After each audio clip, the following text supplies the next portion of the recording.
नमस्कार, आप देख रहे हैं पीजीएस जयपुर। 23 जुलाई की बड़ी खबर। बिहार को विशेष राज्य का दर्जा देने की मांग खारिज। बिहार को विशेष राज्य का दर्जा देने की मांग केंद्र सरकार ने खारिज कर दी है।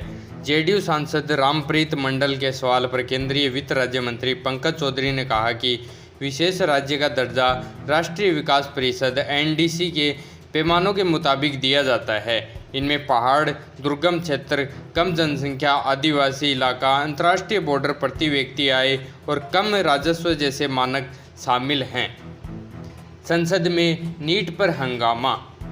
मानसून सत्र आज से शुरू हो गया। लोकसभा में प्रश्नकाल के दौरान शिक्षा मंत्री धर्मेंद्र प्रधान नीट में हुई गड़बड़ी पर बोल रहे थे। इस दौरान विपक्ष ने हंगामा किया और उनके इस्तीफे की मांग की। शिक्षा मंत्री बोले, मामला सुप्रीम कोर्ट में है और कोर्ट का जो भी निर्देश होगा उसे मानेंगे। कोर्ट ने सभी छात्रों के सिटी और सेंटर वाइज रिजल्ट जारी करने को कहा था, जो पब्लिकली डोमेन में है। मोदी बोले, संसद दल नहीं देश के लिए है। प्रधानमंत्री नरेंद्र मोदी ने अपने तीसरे कार्यकाल में पहला बजट पेश करने से पहले सोमवार 22 जुलाई को मीडिया को संबोधित किया। मोदी ने बजट सत्र के दौरान सरकार से एजेंडे पर बात की। उन्होंने कहा कि यह बजट अगले 5 साल की दिशा तय करेगा और 2047 के विकसित भारत के सपने को पूरा करने की नींव रखेगा। कावड़ रूट की दुकानों पर नेम प्लेट जरूरी नहीं। सुप्रीम कोर्ट ने यूपी सरकार का फैसला रोका। कहा, भोजन शाकाहारी है या मांसाहारी, यहाँ इस पर ध्यान देना चाहिए। सुप्रीम कोर्ट ने कावड़ यात्रा रूट पर दुकानदारों को अपनी पहचान बताने को लेकर कई राज्य सरकारों के आदेश पर अंतरिम रोक लगा दी है। कोर्ट ने सोमवार 22 जुलाई को कहा कि दुकानों को पहचान बताने की ज़रूरत नहीं। होटल चलाने वाले यह बता सकते हैं कि वह किस तरह का खाना यानी शाकाहारी या मांसाहारी परोस रहे हैं, लेकिन उन्हें अपना नाम लिखने की लिए मजबूर नहीं किया जाना चाहिए। अदालत ने कहा कि पुलिस ने इस मामले पर अपनी ताकत का गलत इस्तेमाल किया है। उसे ऐसा नहीं करना चाहिए था। उत्तर प्रदेश, मध्य प्रदेश और उत्तराखंड सरकार को नोटिस जारी कर शुक्रवार तक जवाब देने को कहा है। आगे हम बात करेंगे राजस्थान की बड़ी खबरों के बारे में। नीट में सीकर से सबसे ज़्यादा स्टूडेंट का सिलेक्शन।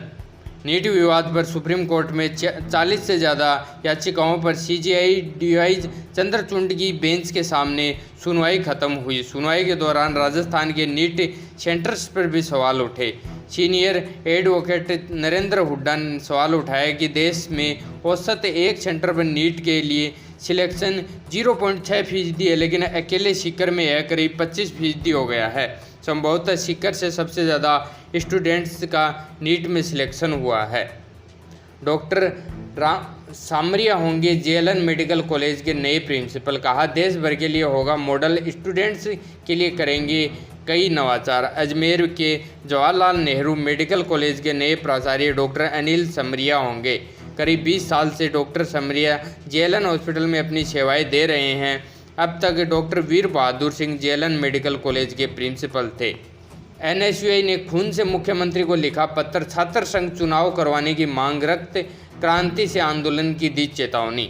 छात्र संघ चुनाव करवाने की मांग को लेकर एनएसयूआई का विरोध लगातार जारी है। सोमवार को एनएसयूआई कार्यकर्ता अंकित गारू के नेतृत्व में रक्त क्रांति अभियान चलाते हुए खून से मुख्यमंत्री के नाम पत्र लिखा।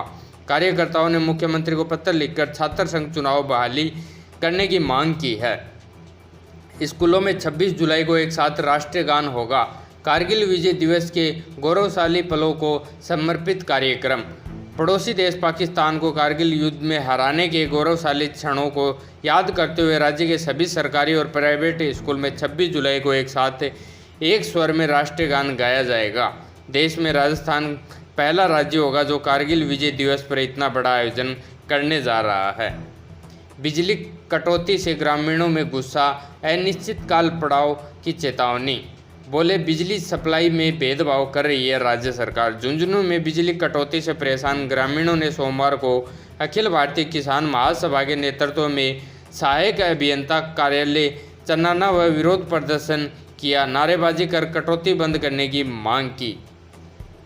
अखिल भारतीय किसान महासभा के राष्ट्रीय सचिव कॉमरेड रामचंद्र कुलहरी ने बताया कि भयंकर गर्मी के समय राज्य सरकार द्वारा ग्रामीण क्षेत्रों में की जा रही अघोषित अनियमित विद्युत कटौती के आम आदमी का जीना मुहाल कर दिया है। आकाशीय बिजली गिरने से एक बच्चे की मौत, 3 झुलसे। पिंडवाड़ा तहसील के रोहिड़ा थाना क्षेत्र में बोलीबोर पुला में गांव में बकरी चराने गए 4 बच्चे खेल रहे थे। इस दौरान शाम करीब 4 बजे अचानक से आई तेज बरसात के दौरान आकाशीय बिजली गिरने से एक बच्चे की मौत हो गई और 3 बच्चे झुलस गए। राजस्थान हरियाणा पुलिस मिलकर करेगी अपराधियों पर कार्रवाई। चूरू जिले में नशे की तस्करी और गैंगवार की होने वाली घटनाओं पर अब राजस्थान और हरियाणा पुलिस मिलकर लगाम लगाएगी। इसको लेकर सोमवार दोपहर राजगढ़ के डीएसपी ऑफिस में हरियाणा और राजस्थान पुलिस की इंटर स्टेट बॉर्डर मीटिंग हुई। बैठक में हरियाणा और राजस्थान की पुलिस मिलकर आपराधिक गतिविधियों पर रोक लगाने और वांटेड अपराधियों को पकड़ने के लिए विशेष अभियान चलाने और अपराधियों का आदान प्रदान करने पर भी सहमति बन गई है। पेपर लीक माफिया बाम्बू के घर पर चला बुलडोजर। राजस्थान में एसआई भर्ती परीक्षा पेपर लीक मामले में एसओजी की ओर से गिरफ्तार आरोपी विवेक बाम्बू के घर पर सोमवार को नगर परिषद की टीम ने बुलडोजर चला दिया। आरोपी विवेक बाम्बू ने चूरू की पूनिया कॉलोनी में 2 प्लाटों पर अवैध रूप से पक्का निर्माण कर रखा था। इस दौरान भारी पुलिस जाब्ता तैनात रहा। आरोपी विवेक बाम्बू एसआई भर्ती पेपर लीक मामले में मास्टरमाइंड यूनिक बाम्बू का छोटा भाई है। इसका एसआई भर्ती परीक्षा में चयन हो गया था। ठाकुर का कुआं कविता को लेकर हरीश चौधरी पर तंज। विधानसभा में ठाकुर का कुआं कविता पर सियासी वार पलटवार का दौर जारी है। यह कविता कांग्रेस विधायक हरीश चौधरी ने 4 दिन पहले सदन में बोलते हुए कहा था कि इस बजट में हमारा क्या है, हमारा कुछ नहीं है, सब कुछ ठाकुर का है। आज सदन में जल संसाधन और वन एवं पर्यावरण विभाग की अनुदान मांगों पर बोलते हुए बीजेपी विधायक बेराराम सियोल ने कविता के माध्यम से ही हरीश चौधरी पर पलटवार करते हुए कहा कि ना चूल्हा मिट्टी का रहा, ना हल बैल का, फिर क्यों ना तमाशा होता लोकतंत्र के मंदिर में। निपाह वायरस को लेकर राजस्थान में अलर्ट। निपाह वायरस के केरल में डिटेन होने और एक मरीज की मौत के बाद राजस्थान में भी अलर्ट जारी किया गया है। स्वास्थ्य निर्देशालय के निदेशक डॉक्टर रवि प्रकाश माथुर ने एक आदेश जारी करके प्रदेश के सभी medical college, principal, CMHO, PMO को अलर्ट किया है। इसके साथ ही केरल से ट्रेवल करने आने वाले यात्रियों पर भी निगरानी रखने के लिए निर्देश दिए हैं। मुफ्त बिजली योजना में नए लोग नहीं जुड़ेंगे, रजिस्ट्रेशन बंद।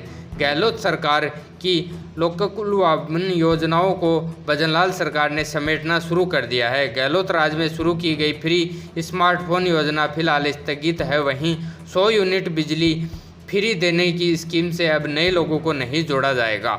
दोनों योजनाओं को लेकर पूछे गए अलग अलग सवालों के जवाब में सरकार ने विधानसभा में लिखित जवाब देकर रुख साफ कर दिया है।